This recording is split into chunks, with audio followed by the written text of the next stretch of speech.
let me start out with Mr. McCants and what he did. He told us initially that he read a book by Dr. Krim. And we know he had been buying supplements since 2009.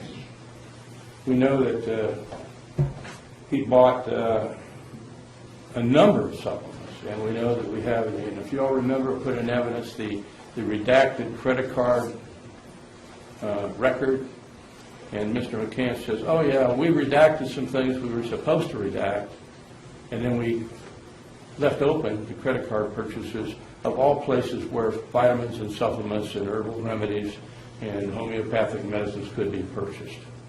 They have an answer orchestrated for that too, because they say, oh well, what we really didn't designate and we didn't block it out, but that includes toilet paper, toothpaste, and everything else.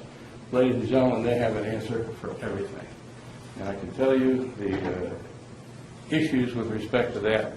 You heard Dr. Kreider testify with his spreadsheet. I don't know if we have that, Jan, thank you. And this was a period of 2012 to 2014, July 1st to July 1st. And you heard Dr. Kreider listed all of, he summarized and he put up a collation of all those bills. And you'll have it, the one you'll have in evidence has a lot of blacked out items on it. And he took out the blacked out and added it up. And what he came up to with purchases of Mr. McCants at the end was a sizable amount of purchases at places where you can buy things over the counter, you can buy things by credit card, you can buy things, and some of them were with Vitacost as well on the line. And we know Vitacost purchases were dietary supplements. The $16,000 purchase over that 2-year period includes what he purchased from Vitacost in this list that we have here, which you have seen a number of times, of all of the products that he had purchased since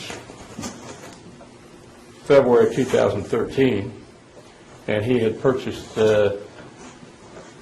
these included in this list. That amount is like almost 5%, 4.9% of all the purchases that Mr. McCants made. You got to ask yourself a question. Mr. McCants is a very intelligent man. He's educated at Duke University, has a master's. He wanted to be a medical assistant. He was taking classes at night.